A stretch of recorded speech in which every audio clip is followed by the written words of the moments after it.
Sir నమస్కారం sir. నమస్తే. Sir YCP Rajya Sabha సభ్యులు మోపిదేవి వెంకటరమణ గారు టీడీపీలోకి వెళ్ళబోతున్నారంటే ఒక వార్త ప్రచారంలో ఉంది సార్. అండ్ మామూలుగా ఇప్పుడు వైసీపీ నుంచి ఇప్పటి వరకు అయితే పెద్ద ఎత్తున ఎవరు కూడా అంటే పెద్ద సభ సభ్యులు కూడా ఎవరు వెళ్ళలేదు. మరి ఇప్పుడు వెళ్ళే ఛాన్స్ ఏమన్నా ఉందా? మీరు ఏం చెప్తారు సార్? రాజ్యసభ సభ్యులు కానీ ఎమ్మెల్యే కానీ వెళ్ళే అవకాశం ఏమైనా ఉందంటారా? అంటే వెంకటరమణకి జగన్మోహన్ రెడ్డికి చాలా సుదీర్ఘ అనుబంధం ఉంది. ఓకే. అది వైసీపీతో మొదలైన అనుబంధం కాదు, అంతకంటే ముందు నుంచే వీళ్ళిద్దరికి చాలా సాన్నిహిత్యం ఉంది. అలాగే ర్యాంపిక్ ప్రోగ్రామ్ ఒకటి జరిగింది వైఎస్ రాజశేఖర రెడ్డి గారి హయాంలో.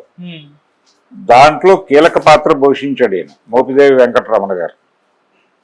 వైఎస్ రాజశేఖర రెడ్డి గారి టైంలో ఇతను ఎమ్మెల్యేగా గెలిచాడు. ఆయన ప్రభుత్వంలో కొంత కీలకంగా వ్యవహరించాడు. ఆ సమయంలో జగన్మోహన్ రెడ్డితో కూడా సన్నిహితంగా ఉన్నాడు. ఈ ఉన్న క్రమంలోనే జగన్మోహన్ రెడ్డి మీద అక్రమ ఆస్తుల కేసులు పడినప్పుడు, అంటే ముఖ్యమంత్రి కార్యాలయంలో తనకున్నటువంటి ఇన్ఫ్లుయెన్స్ను దుర్వినియోగం చేసి ఆస్తులు అలాగే పెట్టుబడులు సమకూర్చుకున్నాడు అనేది కదా జగన్మోహన్ రెడ్డి మీద ఆరోపణ. ఆ కేసుల్లో ఆయనకు సహకరించిన వాళ్ళుగా కొంతమందిని నమోదు చేసింది సిబిఐ. దాంట్లో మోపిదేవి వెంకటరమణ కూడా ఉన్నాడు. వీరు కూడా వారి పుణ్యాన్ని జైలు దర్శనం చేసుకుని వచ్చారు. ఏది మ్యాట్రిక్స్ ప్రసాద్ వీళ్లతో పాటుగా శ్రీలక్ష్మి గారు ఐఏఎస్ ఆఫీసర్, వీళ్ళందరూ ఎలాగైతే జగన్మోహన్ రెడ్డి గారి జైలు జీవితాన్ని పంచుకున్నారో అలాగే మోపిదేవి వెంకటరమణ గారు కూడా పంచుకున్నాడు. అందుకని ఆయనకి ఎమ్మెల్యే టికెట్ ఇవ్వకపోయినా, ఆయన గెలవకపోయినా ఏం పట్టించుకోకుండా ఆయనకి పార్టీలో ప్రామినెన్స్ ఇస్తూ వచ్చాడు. అయితే మొన్న ఈ ఎన్నికల్లో ఆయన రేపల్లెటి నుంచి టికెట్ అడిగాడు జగన్మోహన్ రెడ్డి. అడిగితే ఆయన టికెట్ ఇవ్వకుండా గణేష్కి ఇచ్చాడు. అది కొంచెం తనకు మనస్తాపం కలిగించింది. కానీ పార్టీ గెలిచి అధికారంలోకి రాలేదు కాబట్టి అది కన్సిడర్ చేయాల్సిన అవసరం లేదు ఇప్పుడు. ఆ టైంలో కొంచెం ఆవేదన చెందాడు ఆయన. తనని కాదని గణేష్కి ఇచ్చారు అనేది చిన్న పెయిన్ ఉండదు. కొంచెం కామ్గా ఉన్నాడు అప్పటి నుంచి. అయితే ఆయన టీడీపీలోకి వెళ్ళబోతున్నాడు అనేటువంటి ప్రచారం అయితే బలంగా జరుగుతోంది. ఆల్రెడీ ఆయన ఏ క్షణమైనా టీడీపీలోకి దూకొచ్చు అనేది గుంటూరు జిల్లాలో జరుగుతున్నటువంటి ప్రచారం. పర్టికులర్గా బాపట్ల జిల్లాలో జరుగుతోంది. కారణం ఏంటంటే ఆయన మినిస్టర్ సత్యప్రసాద్తో భేటీ అయ్యారు నిన్నే అని చెప్పి కూడా ఒక వార్త బయటకు వచ్చింది. సత్యప్రసాద్తో భేటీ అయిన సందర్భంలో ఈయన ప్రస్తావించిన విషయం తనకి ఏమి ఇవ్వబోతున్నారు తను టీడీపీలోకి వస్తే. అంటే నిజానికి రాజ్యసభలో కూటమికి బలం అవసరం కాబట్టి తను రాజ్యసభ సభ్యుడిగా ఇప్పుడు ఆయన కూటమి వైపు జరిగితే అది ఎన్డీఏకి కూడా ఉపయోగమే. అలా కోరుకుంటున్నారు వాళ్ళు. ఈ మధ్యకాలంలో బడ్జెట్ సెషన్లో కొంత నెగిటివ్గా మాట్లాడారు. వైసీపీ నుంచి బడ్జెట్ మీద వ్యతిరేక వ్యాఖ్యలు చేశారు. అలాగే ఈ వక్ఫ్ బోర్డుకు సంబంధించిన బిల్లు వ్యవహారంలో కూడా వాళ్ళు క్రిటికల్గా ఉంటామని చెప్పి మాట్లాడారు. అందుకని వైసీపీ తనతో ట్రావెల్ అవుతుందా అనే దానిలో వాళ్ళు ఆచితూచి అడుగేసే ధోరణి కనిపిస్తోంది. కాబట్టి ఇలా కొంతమంది సభ్యుల్ని ఎన్డీఏలో చేర్చేసుకుంటే బాగుంటుంది అనే వ్యూహరచనలో భాగంగా మోపిదేవి వెంకటరమణకి తెర వెనుకగా ఏదైనా ఆఫర్లు వచ్చి, అంటే ఆయన అంత ఆషామాషిగా కదిలే మనిషి కాదు. జగన్తో ఆయనకున్న రిలేషన్ చాలా సుదీర్ఘమైన రిలేషన్.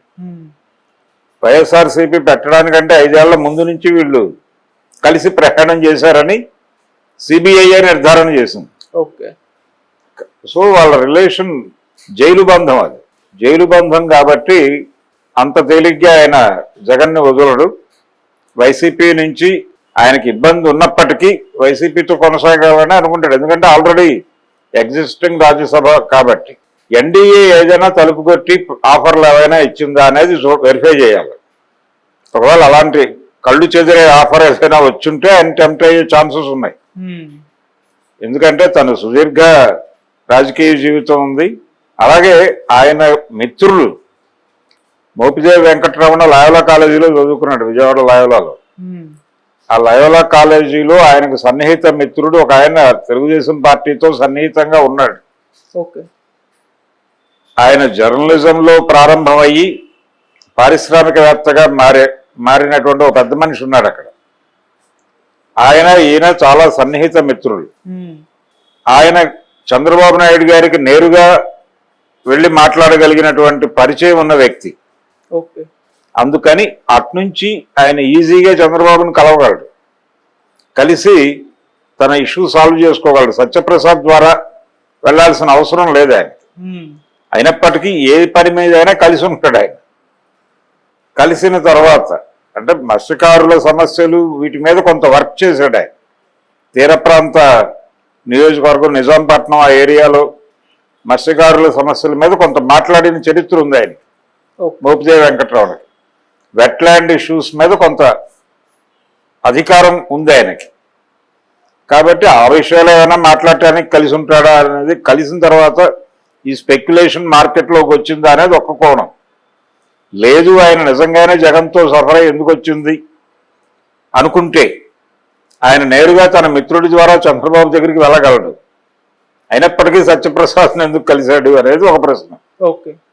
ఇలా రేపల్లె ఏరియాలో ప్రస్తుతం మోపిదేవి వెంకట్రావు రేపల్లె నియోజకవర్గం నుంచే కంటెస్ట్ చేయాలనుకున్నాడు ఆయన, ఇవ్వలేదు ఆయనకి, గణేష్కి ఇచ్చారు. అలా జరిగిపోయింది. అప్పటి నుంచి కొంచెం మౌనంగా ఉన్నాడు ఆయన. మౌనంగా ఉన్నాడు. ఆయనకి ఇచ్చినా పెద్ద ప్రయోజనం ఉండేది కాదు. ఒక రకంగా ఆయన నష్టపోకుండా చూశాడు జగన్మోహన్ రెడ్డి అనుకోవాలి, టికెట్ ఇవ్వకపోవడం ద్వారా. సో థ్యాంక్స్ చెప్పాలి ఆయన జగన్మోహన్ రెడ్డికి. టికెట్ ఇవ్వలేదని అలిగి వెళ్ళిపోతున్నాడు అనేది కరెక్ట్ కాదు. ఇంకేదో ఉంది, ఏదైనా భారీ ఆఫర్ వచ్చి ఉండాలి ఆయనకి ఒకవేళ ఎడితే. సత్యప్రసాద్ దగ్గర ఆయన తెలుగుదేశంతో ట్రావెల్ అవుతాను అనే మాట చెప్పాడు అనుకుంటే, చెప్పాడని వీళ్ళు అంటున్నారు. ఒకవేళ చెప్పి ఉంటే ఆయనకు భారీ ఆఫర్ ఎన్డీఏ నుంచి వచ్చి ఉండాలి. ఎందుకంటే రాజ్యసభలో వాళ్ళకి మనుషులు అవసరం. అలా ఏదైనా భారీ ఆఫర్ ఇస్తే వెళ్ళిపోతాడు మనవాడు, నో ప్రాబ్లం. ఆయన పెద్ద మొహమాట పడాల్సిన అవసరం లేదు. గతంలో కమిట్మెంట్తో ఉన్నాడు. కానీ ఈ కమిటెడ్గా ఉన్న వాళ్ళని నిలబెట్టుకోవడంలో జగన్మోహన్ రెడ్డి కొంత విఫలమయ్యాడు అనేది అర్థమవుతుంది. చాలా మంది అలా హర్ట్ అయ్యి గాయపడి వెళ్ళిపోయిన వాళ్ళు చాలా మంది కనిపిస్తారు, వారి చెల్లెలతో సహా. ఆ లిస్టులో ఇప్పుడు కొత్తగా వెంకట్రావుని చేరుతాడు అంతే. అందుకని మంచి పిఆర్ ఉన్నటువంటి నాయకుడు అతను, మంచి పబ్లిక్ రిలేషన్స్ ఉన్నాయి.